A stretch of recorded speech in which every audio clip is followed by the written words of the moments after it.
I had bragged about my wild past. He got revenge in front of everyone. Hello, Reddit. My name is Emma, and I'm 27 years old. I work as a massage therapist.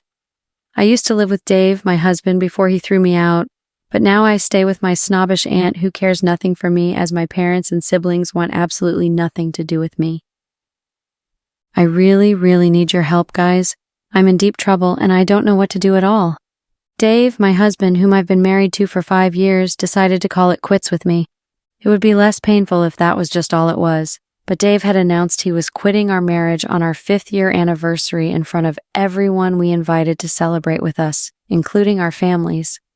Dave had called it quits with me in the worst way possible. It was the most horrible thing he could have done to me, really, and he threw me out after abruptly ending the party with the promise of sending me the divorce papers as soon as he could get his hands on them.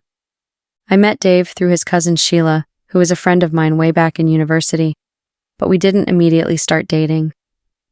We maintained being friends for over 3 years before we started dating at all. Dave had come visiting her when we had met and had exchanged contacts. But back then I wasn't interested in him at all, though he showed interest in me even back then. I liked bad guys, the usual guys that girls would always want to be seen with and be envied because they won the bad boy's heart. Dave was cool, and he was very brilliant. He had one of the best results, graduating as an engineering student, and he was quite popular amongst his own people. But I just did not fancy him at that point. He was very handsome, but he did not have any bad string in him, which, at that point, turned me off.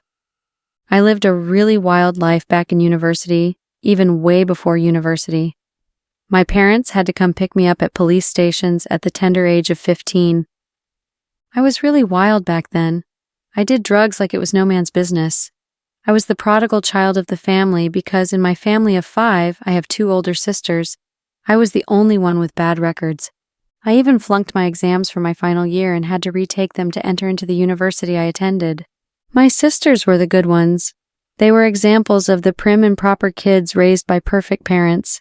I hated them because of how they made it look so easy to be good when it wasn't. I had severally been compared to my sisters growing up, and that just made my behavior worse because I rebelled even worse than I did before. I lost my virginity when I was just 16, and it had been behind the park in our town. Ever since, I have had sex freely, not wanting to be tied to a particular person or being known as being in a committed relationship. The crowd I hung out with were children in the town that thought little to nothing about schooling, so it made it easier for me to just not care about schoolwork. My parents had made a deal to get me to try out for a university, and I had agreed with the intention that I could get my own space and freedom to do whatever I wanted. I made sure to choose the one far away from home and from my sisters, so I wouldn't be monitored as I was at home, and luckily for me, I was able to do so. When I got my admission, I was so happy, and it wasn't long before I started mixing with the bad crowd again.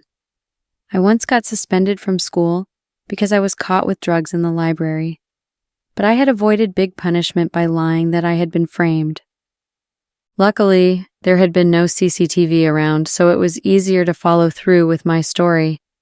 They eventually believed me, but they suspended me, and my parents had found out because the school authorities had reached out to them. My parents, knowing what I was capable of, or they thought they did, had put me in a rehabilitation group that usually gathered addicts and talked through ways of getting through. It was so boring. I stopped going after a week, and I kept leaving the house, not to go to the rehab meetings, but to go get high. I kept on with my wild acts until I was in the final year of school. I had almost gotten myself in big trouble, and I would probably be in jail now for murder. I had met this guy, Caleb. We had met at our mini joints where my friends and I go to just get some drugs into our system, and he had also been there for the same thing. He had flirted seriously with me, and after 30 minutes of meeting, I was having sex with him. We met up after that day, and we started this whole friendship thing. He introduced me to his friends, who were drug dealers like him, and because of the sexual relationship between us, he kept giving me drugs for free. This had continued for a month before Caleb started to get all aggressive and bitter, especially when he saw me with other guys.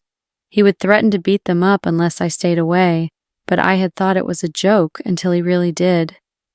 The boy had been a newbie and had just been asking for directions, but to Caleb, it must have felt like I was flirting with him because he had just come out of nowhere and beaten up the boy so brutally. I was so pissed and did not want to speak to him any longer, but he was the one supplying me drugs for free, so I couldn't stay away for long.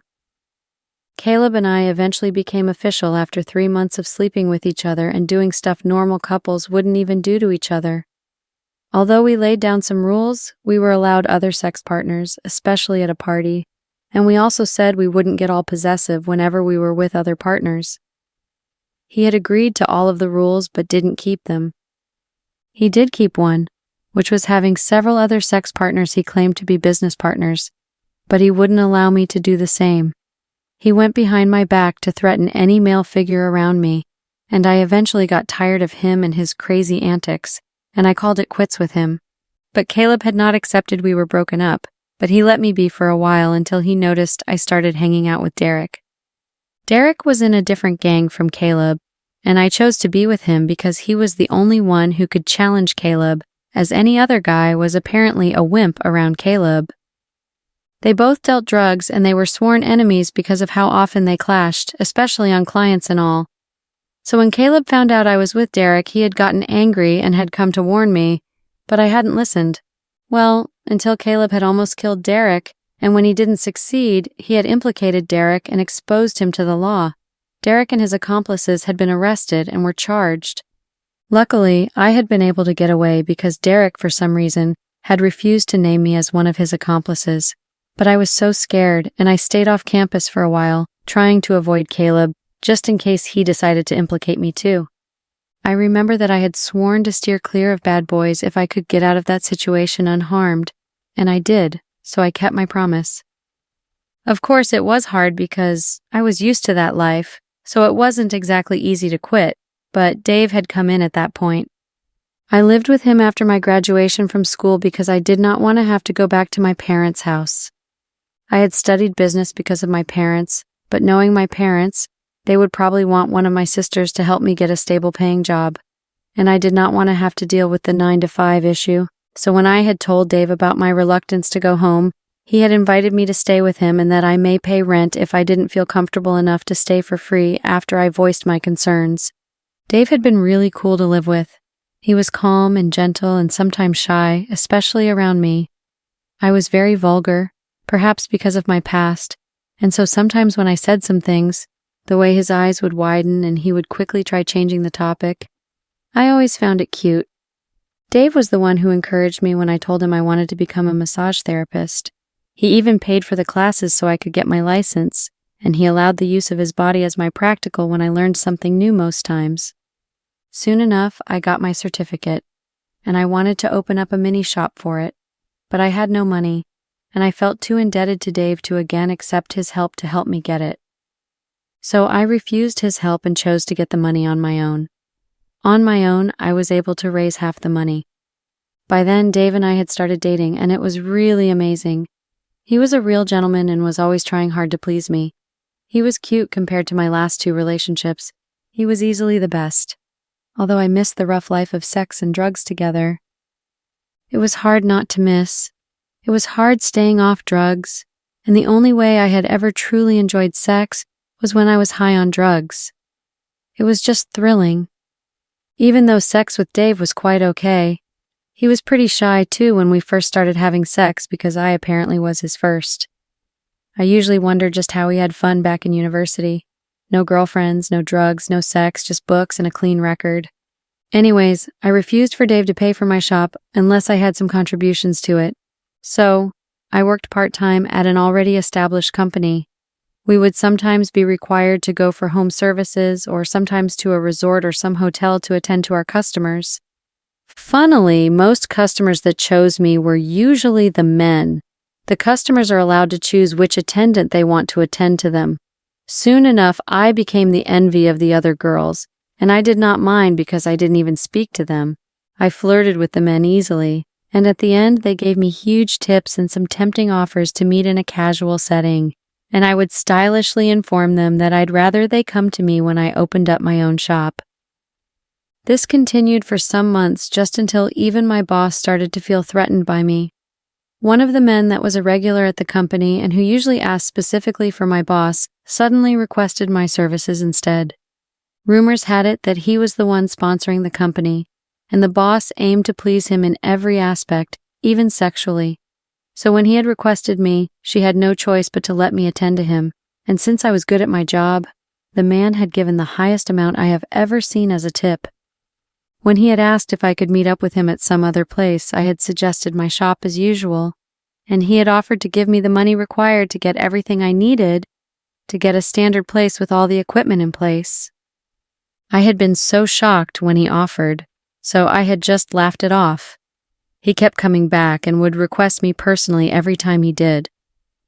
One time, he had come on my day off. I had been told he asked to see my schedule so he could come back when I was in. My boss started to get really irritated with me and would just find some flimsy reasons to just talk to me. It annoyed me because I was not even the one at fault. One day, the man came in as usual, and he had met my boss scolding me. When we were alone, he had asked what had happened, and I had just told him the truth. He had then offered again to give me the money to pay for my own space since I had my certificate and all that was necessary to start up. He had then gotten my account details to show how serious he was and had sent me money almost immediately and asked that whatever the remaining cost was, I should let him know. I had been really excited, but I knew I couldn't tell Dave. I wasn't sleeping with the man or anything like that, but I just felt Dave was a little too conservative and would probably think I was. He didn't even believe in flirting when you were in a committed relationship. I felt choked sometimes because of how he took this commitment in a relationship rather seriously. I started to shop at a haunt, and I got the perfect center place for my business. Somehow, greedily, I wanted to keep the money for myself, so when I got the estimated amount needed to rent and also get the necessary equipment, I told the man about it, and he had sent the money immediately without hesitation. I also told Dave that I wanted to stop working and that I had gotten some money for half the price of the shop. He had given me the remaining money and also provided some necessary equipment that I'd like to get. I was so happy because it meant I got to keep a considerable amount of the money to myself. I got everything needed and I opened up my business. Since I had the personal contact information of the company I worked with before, I called them to invite them specially to my own space. Before long, business was booming, and I had to employ some workers, particularly male. I didn't want what happened to my boss to occur to me. I wanted to be the only one special around my own space.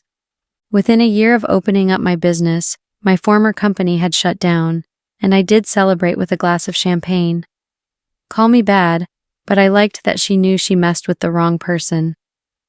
The man who gave me money for my business started to pester me for sex, and I knew I had to sleep with him not to lose him. I knew it would hurt my relationship with Dave, but I thought that what he didn't know didn't have the power to hurt him, so I made sure he did not suspect a thing. By then, Dave and I were together for 2 years already, and on our second anniversary of being together, he proposed to me in front of our families and friends. I was so happy and had gladly said yes. Within 2 months, we were married, and it really pleased my parents seeing that I ended up with a good man despite my unruly behavior growing up. I was happy too that I ended up marrying Dave, but it wasn't long before the trouble started. Dave wanted kids immediately after our wedding, and I refused. I knew I couldn't have kids yet because I had to look sexy to attract and keep my customers. I was too addicted to seeing loads of funds in my bank account to quit the lifestyle I had. I had different clothes from the biggest brands you could name, my shoes were custom made, and my car was even a gift from one of my clients who sold cars. My lifestyle was too addicting to stop, and kids were definitely a threat to that because it meant I had to automatically take a seat back for 2 years for the duration of the pregnancy and also the breastfeeding journey and all that. Then again, my body may not even go back to its shape in another year. I couldn't afford to do that, so I kept arguing with Dave that we were newlyweds and we should enjoy our space without kids in it for a year or so. A year passed, and it felt like Dave had been ticking it off his calendar because he started to pester me again about kids. I was able to put it off another year again, and then the 3rd year, I knew I had to do something else because it would definitely make Dave suspect me.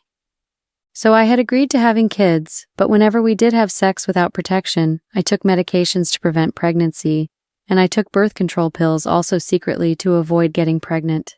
Dave was so worried at the end of the 3rd year when we didn't have kids, and he had insisted we go to a fertility clinic, and I agreed to it. We had been tested, and we were completely fertile enough to have kids, so that relaxed Dave a little bit. By this time, I was sleeping with 4 to 5 of my clients without each of them knowing, including my husband, who did not even know about the men at all. It wasn't because I enjoyed doing so, but because I couldn't refuse them when they gave me so much money, and I had to give them sex in return for their financial assistance. It was more like a business transaction to me, really. I exchanged sex for money, and it was fair to me. I offered them pleasurable sex, and they offered me pleasurable money. Sleeping with them made my skin crawl, really. Most times, I had to fake orgasm just to make them feel good. They didn't know how to touch or pleasure a woman. I always wondered why their wives were still married to them. I wasn't exactly surprised, though. Most of them were in their 50s, so it was no bother if they knew how to have sex or not, so long as I got my reward from it. In our 4th year of marriage, Dave had gotten a Best Engineering Award, and they had some sort of party in his company to celebrate him, and it meant I had to be there as a supporting wife and all. The party had bored me out of my mind, especially because I didn't even understand most of the discussions they had, and I just smiled when Dave looked at me to ensure I was fine and then continued sipping my champagne. Not too fast, though, so I don't get drunk. Dave had eventually excused himself from our table to meet his boss, and I was left alone to my antics when my phone beeped. It had been from one of the men I slept with.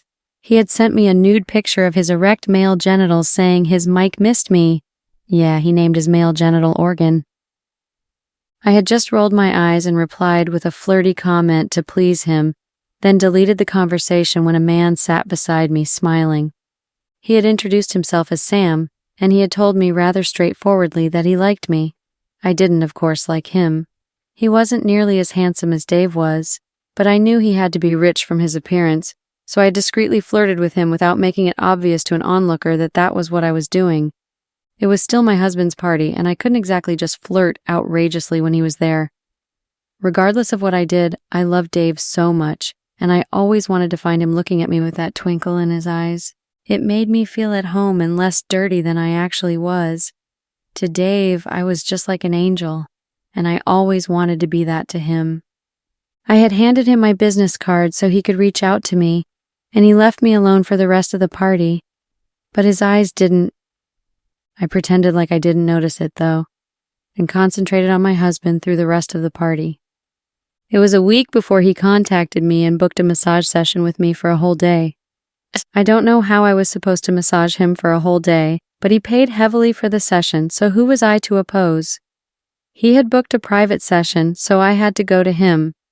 He had given me the address of where it was, and it had turned out to be one of the largest hotels around town, so I had gone there.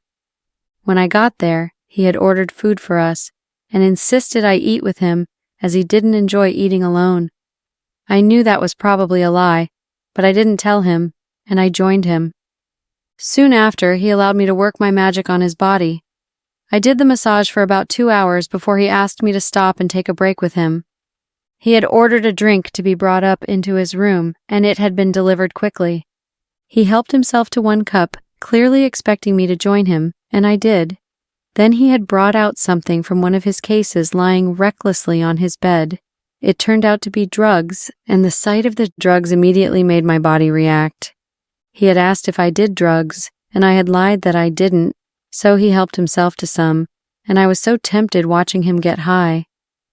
I did not know how, but somehow I had sat beside him and was sniffing with him, and he had passed me the drugs to help myself to. Before long, I was so high and happy, and when he started kissing me, I was already so horny, and I just went along with it. I did not have to fake an orgasm that day because drugs themselves made me extremely horny, and any small touch would give me a mighty orgasm that a 4-hour sex session couldn't. Sam and I kept seeing each other a lot after that day, because of the drugs he gave me and because he wanted sex in return. Several times I turned down the offer of the other men I was seeing just to go see Sam and get high. One time, I had even forgotten that Dave's parents were visiting and he had begged me to prepare dinner for them since he would pick them up from the airport and bring them home, and I had agreed. But earlier that day, I had gone to see Sam, and we did our usual, and I had slept off heavily after the whole thing, and by the time I woke up, it was midnight.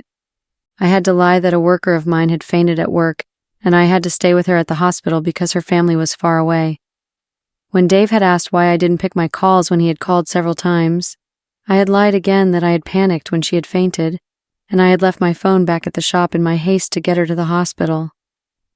Dave had believed me and even offered to come with me the next day to the hospital, but I had refused with excuses. Everything went on well, and I was glad Dave did not suspect anything at all. We were a happy couple, and even our friends envied our relationship. I knew I was the one who needed to stop what I was doing, but I just couldn't. Funnily, it was not that I was addicted to doing drugs again. Sometimes Sam and I just got together to have sex, but I just liked how our sex was, rough and hard, especially when Sam was on drugs, which was most of the time. Sometimes I didn't even do drugs with him, especially when I had to leave there early to avoid suspicion. Just watching him do drugs made me horny, and that usually made our sex really explosive. One time I had been robbed in my shop, but luckily for me, the police caught the robber making away with other people's money because of their CCTV camera. Dave had insisted on installing a CCTV camera in my shop, but I had refused, saying it'd feel like I was being watched. It was true, though.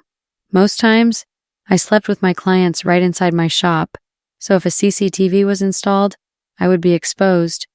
Even Sam started to come around mostly to my shop to get a massage, when truly all we did was have sex and do drugs. My shop was soundproofed, so there was no way my workers could hear all my sex escapades with my clients, and they knew better than to interrupt us during a session. Well, I guess you never could get away with everything. You truly cannot have your cake and eat it. I did myself really bad. I was the cause of everything that really happened. Whenever Dave and I talked, especially about our past, I usually bragged about my wild past. Dave had nothing of that sort, so it was easy to just make him feel like he was inferior, as he didn't have the experience I had. I would tell him just how popular the guys I was with in school were, and how I was just so popular and not easy to mess with. I would even dare to hint at my present affairs just to brag, but I was usually careful to make use of past tense when talking. Dave would just silently watch me while I bragged and called him a nerd or a boring guy. Well, I guess you cannot go looking for a snake's trouble without getting bitten, because Dave gave me the biggest surprise of all. Looking back now to that day, there was nothing absolutely suspicious about what he had in mind, and he never behaved out of place. Or maybe he did, and I didn't notice. It had been our 5th-year anniversary, and Dave wanted to celebrate this time in grand style. He decided that we would host a party and invited everyone over. He even paid for our parents' flight tickets and arranged everything for that day. I didn't even have to do anything, and I felt lucky, especially when my friends who had traveled down all expenses paid for had told me how jealous of my relationship they were and how perfect my husband was. It pleased me to no end hearing them say that, and I even bragged about how much he loved me. We hung out with our families and friends prior to the day of the party because we had a lot of catching up to do. My mom had even asked me why we weren't discussing children yet, and I had told her we were trying for one, and she had been satisfied with my response. It was obvious she was proud of the choice I made marrying Dave. She obviously felt that I changed from being a prodigal child to a useful one after meeting Dave. Even my sisters, who were equally married and came with their spouses, told me the same. In the evening, when we all hung out by the pool Dave rented, my friends kept talking about how amazing my husband was, and I had them bragging again in front of Dave about how wild my past was and how surprising it was that I settled for him. Dave had said nothing, and I really didn't make any meaning of it. Well, guess he did, because he did something really brutal. Oh, on the D-Day, that horrible day. Dave had started off the day by giving me breakfast in bed. We had even made love that morning. He had a dress that he wanted me to wear delivered for me with a matching purse and shoes. He even got me earrings and a necklace worth millions. He had told me he had a big surprise for me, but would only give it to me during the party. I had pestered him all day to hint at it, but he refused to say anything, just smiled and said I would find out soon. The evening came and the party started normally just until Dave decided he wanted to give me a surprise. I was even stupidly excited. He had brought in a projector and then began to play a video. Not one, but 4 short videos. But they were of me having sex in my so-called massage sessions with my clients. The most horrible one had been the one with Sam when we were both doing drugs and then started having a kind of BDSM sex thing. He was spanking me and I was begging him to stop while moaning in pleasure. I was so shocked and couldn't even move from that spot. When I turned, my mom was the first to reach me and she just slapped me right across the face and told me she wanted nothing to do with me. She was led out by my dad and followed by my sisters who gave me looks of disgust. Even my friends left, and Dave's mom spat at me before leaving. I was left alone with my sex video on replay. Apparently, Dave had secretly installed a CCTV camera for my safety but had found me doing something else instead. He had been the last to leave, and it was just to tell me he wanted nothing to do with me anymore, and he wanted me to get out of his house by dawn. I'm so doomed, guys. I really desperately need some advice on how to get back with my husband. I truly love Dave, and I cannot lose him. Please! Update. Hello, Reddit. Has anyone ever felt like you have become so useless and worthless to everyone, yourself included? Well, that's how I feel right now. I feel so abandoned and alone like I have never felt in my entire life. I never thought it possible for one to feel this horrible and miserable. The worst thing is that the pain just never goes away. I'm so ruined. My shop has closed down because apparently a wife of one of the clients I frolicked around with had found out about her husband's affair, and she had exposed me to the world as her husband's whore through fake messages. And everyone started to spread rumors about my shop, and within 2 weeks I had no customers.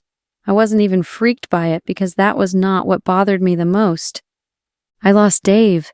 Dave wants me to sign our divorce papers, and I'm so scared because that finalizes the whole thing. I still want to hold on desperately to him despite knowing I have no right. I feel so ashamed of myself. My parents and my siblings want nothing to do with me. They feel ashamed to be related to me at the moment, and I do not even blame them at all. Even I myself would regret being related to me right now. I feel so stupid, and now the reasons I did everything feel very worthless and not even reason enough. I regret ever hurting Dave that much. He loved me, and he never stopped showing me just how much he did love me. But I took him for granted. I even bragged about my affairs right to his face. I feel like the stupidest person on earth right now. Everything feels so blank. I've never felt this bad before. I cannot even do anything but stare at my aunt's old ceiling and cry my eyes out. It doesn't even help that she just yells for me to stop disturbing her sleeping every night with my silly cries. I hate myself so much. I hate myself so much right now. I regret everything I did. Dave was the best man for me, and yet I stupidly lost him. My life without Dave is so empty and painful. Everything keeps failing because I have no Dave in my life. Looking back, I actually achieved a lot only with Dave. I had a stable relationship, then a loving marriage, and even a shop and families too. But now I have nothing because I have no Dave. This hurts so much. It hurts so badly, I cannot even explain how much it hurts right now. It's all my fault. You guys don't even make it better. You make me feel like I'm worse than a dog. I came here seeking help, but you guys gave me none of that, but instead insults and make me feel worse than I already do. I know even now that this post will probably receive as much hate as the last one I made, but sadly I have no one else to talk to. Loneliness is real. Update. Hello Reddit, it's me again. Just wanted to say that this is probably my last post. I don't feel better. Time doesn't heal anything. It just makes everything worse than it already is. I still feel as horrible as I felt the first day. Dave has officially been set free from a monster like me. He's free from an adulterous wife. But sadly, I'm not free from myself. I'm stuck in the hell of my own making. I cannot break free from the bondage I created for myself. It's so hard because I'm still stuck in the past. I was forever happy, and after that, I destroyed it with my own hands over nothing. Stupid me. I desperately wish I had never done all I did. I should have just been a contented wife. I wonder now if I had agreed to have kids with Dave, perhaps things would be slightly different for us now. Perhaps he'd consider our child and not abandon me totally. Well, I guess I'll never get to find out now. I lost the chance to. Regret is probably not enough words to encompass what I feel now. If wishes were horses, I guess horses would fly truly, because I wish for a lot of things right now that I can possibly never have again in my life. I'm stuck. I'm stuck here forever, in this really painful today that seems to just keep going around in circles with no intention of taking a break or ever ending. I know I will forever pay for hurting Dave so much. I guess even an eternity of feeling like this might not be enough to even take away the hurt. I sure hope that regardless of how much you guys hate me, you won't repeat my mistakes. I will tell you for free that I wish desperately that I wasn't stuck here right now. Thanks and goodbye.